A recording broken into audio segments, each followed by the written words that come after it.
of the previous big event. So generally, end of World War I, that's the beginning of the event that will lead to World War II and end of MRH.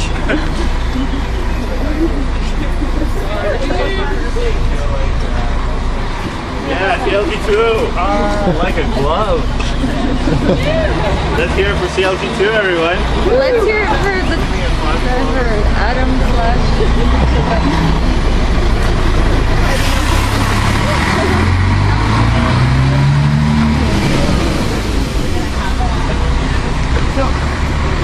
So the end of World War I, in a way, that's already the beginning. I mean, whoever would read the map, it's easy to say today, in the time it's not that easy to realize, but you can already point a finger at the beginning of World War II.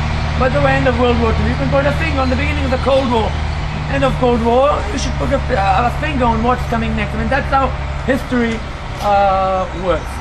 And at the end of World War II, there was a set of agreements which were done in Versailles. And as Robert was saying, that Germany was blamed for what happened in World War I. And there was a set of agreements and restrictions that Germany had to follow.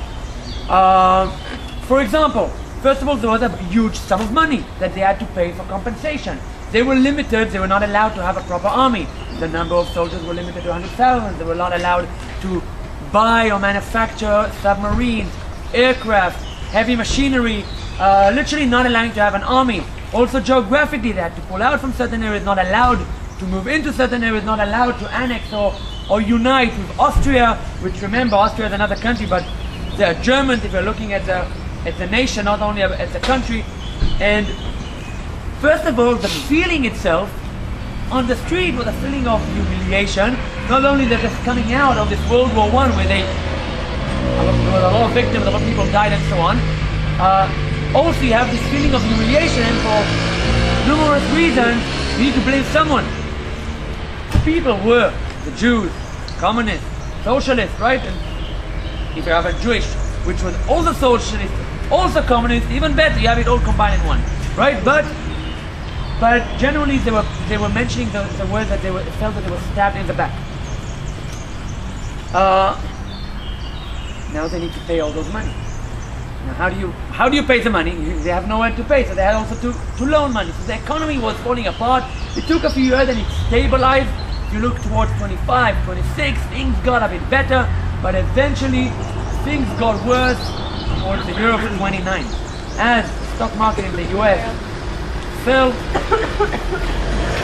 as the stock market in the US and America fell, like today when you have one economical crisis in one place, it connects with other places as well, and especially as were getting loans to pay some of the money throughout the years before, suddenly the money is not coming in, and also in Germany the economy is collapsing. It collapsed up to a stage where it got into an inflation. You don't have money, you create more money, you create more money, you have an inflation.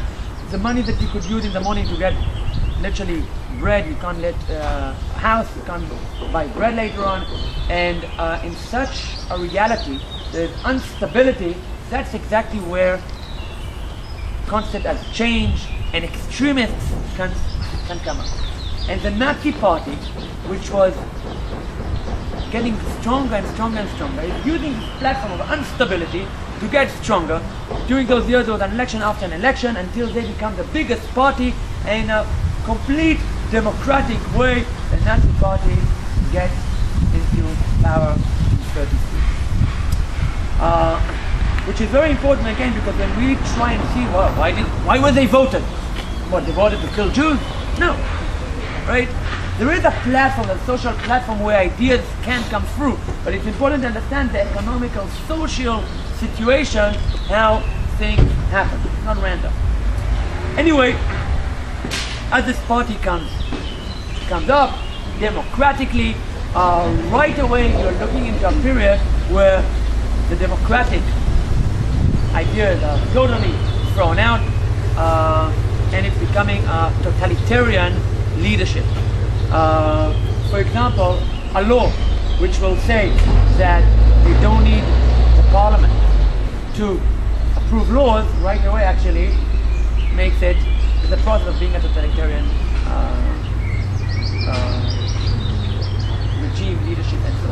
So, after 33, the years go on, and suddenly the Jews, which the Nazi ideology, among many things, is also racist ideology, are getting those random new laws.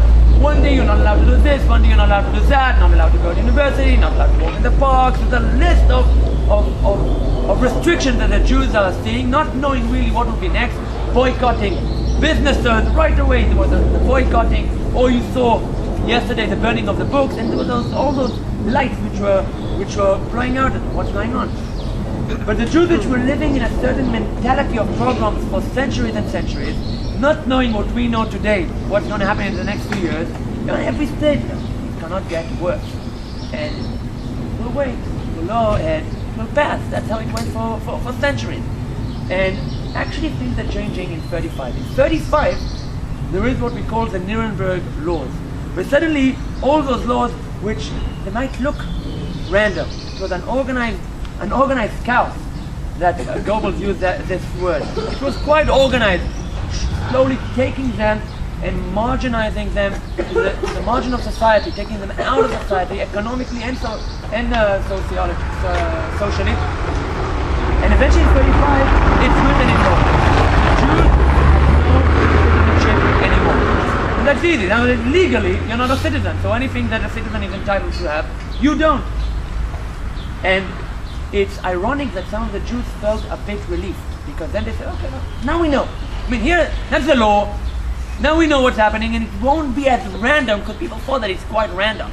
That's why also a lot of people were moving from villages actually into Berlin. Berlin was something interesting. As those restrictions were coming, people were leaving out of Berlin, but the numbers didn't change, because people from villages felt, you know what, let's go to Berlin, because here you have diplomats, you have foreign representative. It's a big city, it's more organized. It doesn't make sense that in Berlin it will be as bad. So actually the numbers, as much as people are leaving, people are also coming in.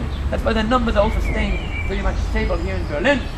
And in 35 there's also two things. It's the laws which bring the Jews out, you're not a citizen anymore, and as well it's described who's Jewish. So that's a big question, by the way. How would you describe a Jew? Is it according to the Jewish law? The Jewish law is very simple. If you have a Jewish mother, you're Jewish.